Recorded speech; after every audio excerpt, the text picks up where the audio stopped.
Okay, now we talk about political culture. Culture is soul of a political system. It's hard to observe, but we feel the existence.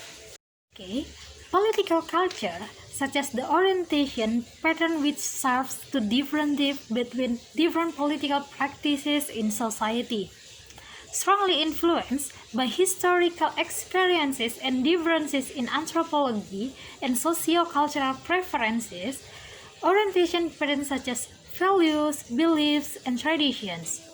This is why Indonesia is different from others. The society has a different orientation pattern. It is this that affects the way they do politics. So, they tend to respond to different political phenomena. Types of political culture. First, participant, the second, subject, and the last, parochial. Participant is encouraged and political awareness is high. For example, ancient Greek or Western country like US, participant culture is similar to democratic values like one person, one vote. Subject, the participation is less encouraged either to repression or fatalism. Subject culture is more fit in colonized or monarchy when the political participation is discouraged either because of force or hierarchy. And the last is parochial. Parochial society is split into tribes and have no desire or ability to partake in politics. Parochial is the loyalty is not the ruler but tend to the group. Hence, this culture is very separated. Example in Afghanistan, a lot of tribes they don't to follow the government but rather the loyalty to the groups. Participation is limited or none at all. Okay, a Gramscian view, political culture may be artificially constructed by the political elite through hegemony. This is similar to Locke's third dimension of power, these manipulations. We talk about bourgeois class, things that exist inside our society, what the ideal need citizen is. First, education, culturally correct in education. In school are taught by history, where the history is made by ruling class. There is a subject that talks how to be a good citizen. The second is mass media. Broadcasting by mass media what a good millennial is look like. The last is courts, like what the ideal citizen is like, propagated by religion institution all the time. This the ideal citizen should do. For example, a good Muslim means a good citizen. Then, what will happen if we don't follow the template? The ideal of proletariat messes, the ruling class shaping effectively so we follow the template.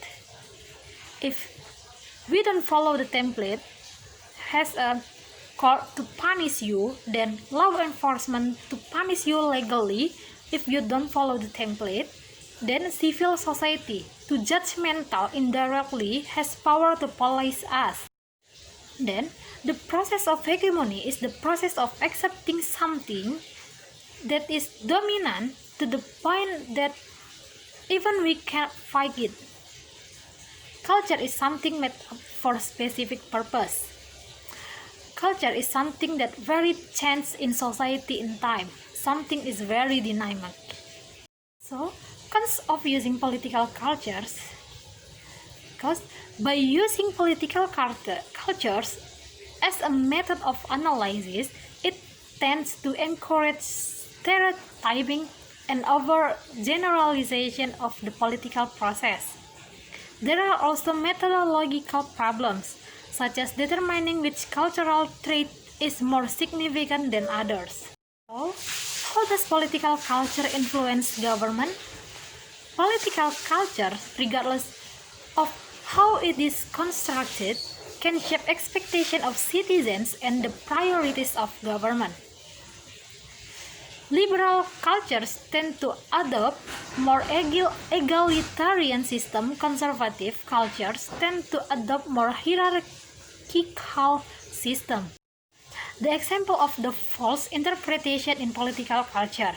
In Indonesia, Javanese tradition versus seberang cultures. Javanese leader is more Cretan, Jokowi for example. In the Minang culture, the woman in government. There is not this reason why culture is difficult to be used.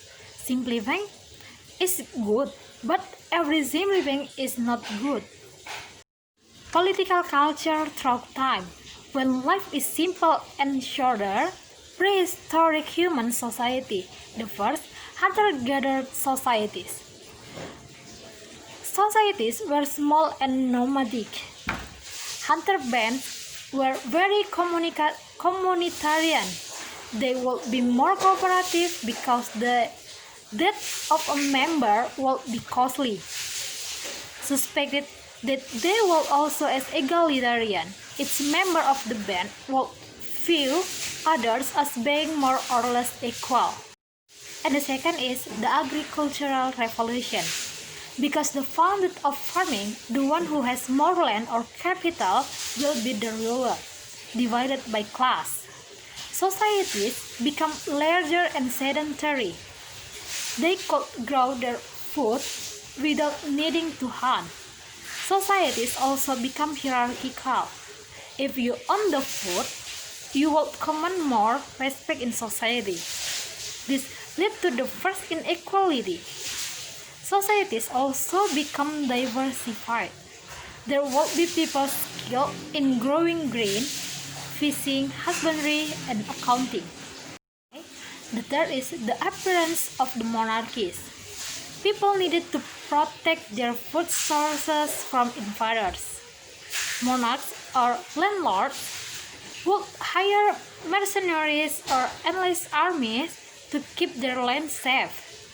Sometimes war would also be waged with other landlords over farming land. Because the society is more larger and larger. And the fourth is the Industrial Revolution. Societies become capable of mass production, food, clothes, machines, and so on. Hierarchy persisted but was increasingly challenged. Political relationships were not based on tradition but rationality. The basic of Industrial Revolution is economic. The hierarchy here is increasingly challenged.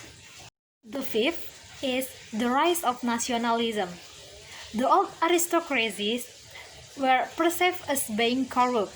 The mass began to develop a sense of imagined communities, a sense of belonging with the larger population. The push for self-determination. The French Revolution set off waves of nationalism across Europe, even starting off 2 world wars and dozens of wars of liberation in European colonies. This was also caused by the spread of liberal and humanist values of the Enlightenment. Experiences with democratization. First, South Korea. Multiple military dictatorship before democracy. The second is Indonesia. 2 dictatorship before democracy. And the third is Thailand. Absolute monarchy until 1932, currently under naked price. Military rule after 2014 coup. And the fourth is Japan, transitioned quickly after Beijing. And the last, Ethiopia. Until 1990s, was an autocracy. And the conclusion, political cultures give an idea on how societies design their governments. There are often historical and social elements that shape these cultures. However, with society becoming increasingly globalized and homogeneous, there may be a point where only a single political culture will be considered good enough.